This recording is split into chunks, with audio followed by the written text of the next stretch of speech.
Sabi nga ni Eminem, will the real Slim Shady please stand up? Sa kaso natin, will the real BBM please stand up?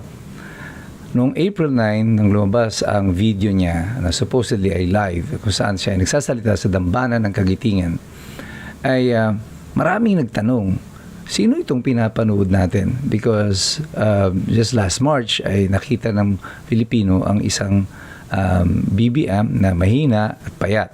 Pagdating noong April 9, just about 22 days, ay bigla siyang nagbago. Napapraning nga lang ba itong mga nagsasabi na ito na parang may body double si BBM, or baka meron nga tayong basihan para magduda ang mga tao? Mas mabuti pa, tingnan natin ang ebidensya. Let us see the proof, see where it leads. Ito ang boses ni BBM noong April 9, 2025. Pakinggan ninyo. To keep that peace, to make that peace more permanent, to maintain that peace so that our people live a good and profitable and productive, constructive life. Ito naman yung boses niya noong April 9, 2026. So basically halos pareho, malalim, formal, aral. Among these is the enduring geopolitical tension that we are observing in the Middle East. While we may stand far from the centers of conflict, we are not untouched by its consequences. Fuel prices weigh heavily on... Ito naman yung boses niya noong March 17, 2026. Yung pansit speech niya.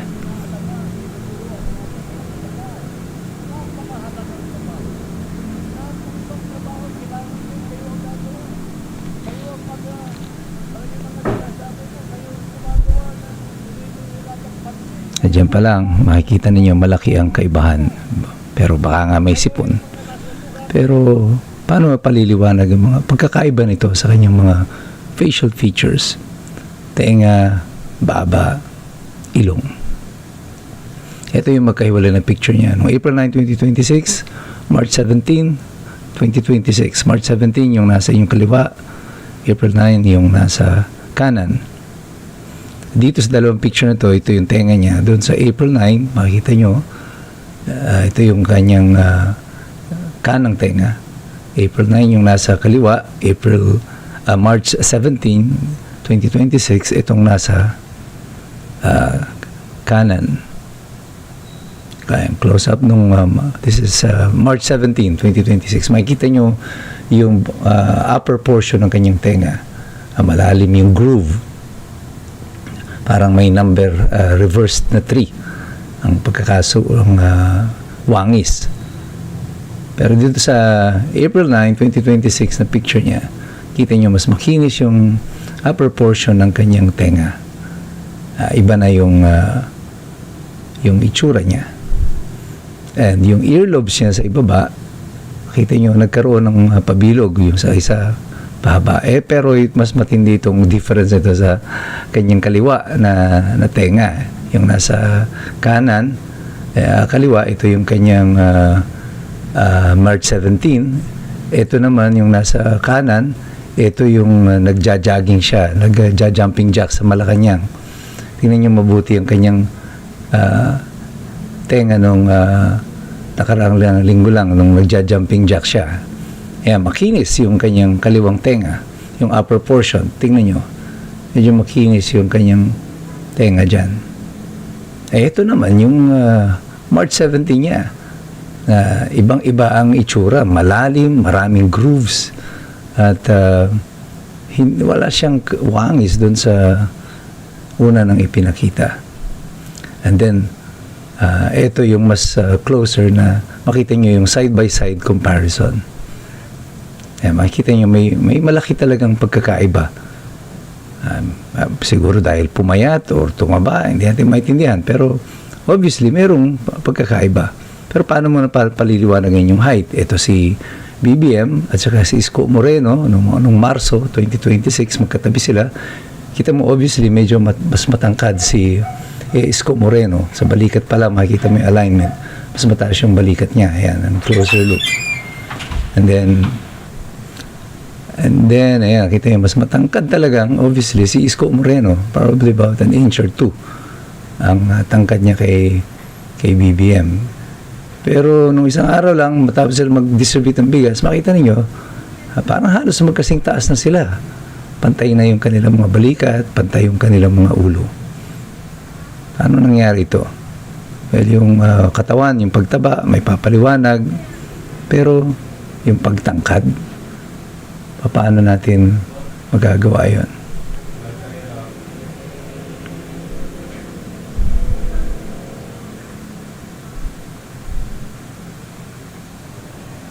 And then another picture, yan, makita nyo, side by side silang dalawa ni BBM. Di ba? Halos pantay na sila dito eh. Nawala na yung height advantage ni Isko Moreno. Ito, si Gadon naman. Makita ninyo na halos magkasing tangkad sila. Si BBM supposedly is I think about mga 5'5". At dito makikita nyo yung level ng balikat nila. Halos pantay talaga. Mataas lang ng konti. Siguro si Marcos dahil nakatingala siya. Pero dito sa April 9, 2026, makita nyo, meron ng height disparity. Nakatingala na sa kanya si Gadon. Nang nakatingin sa kanya. Mas mataas na siya. Kahit na yung tinutuntungan niya dito, ito sa picture na ito, makikita nyo again, mas mataas yung tinutuntungan ni Gadon dyan, pero mas mataas pa rin si BBM sa kanya. Yung balikat nila hindi na pantay. Obviously, mas mataas ang balikat ni Bongbong Marcos dito. At yung postura, paano natin papaliwanag yung postura? Ito yung postura niya ng 2022. Mapansin nyo na, obviously, parang yukos siya, no? Wala pa siyang sakit niyan, supposedly. Pero yung posture niya ay eto, ganyan. Medyo maigsi yung braso niya at yan ang postura niya, ano?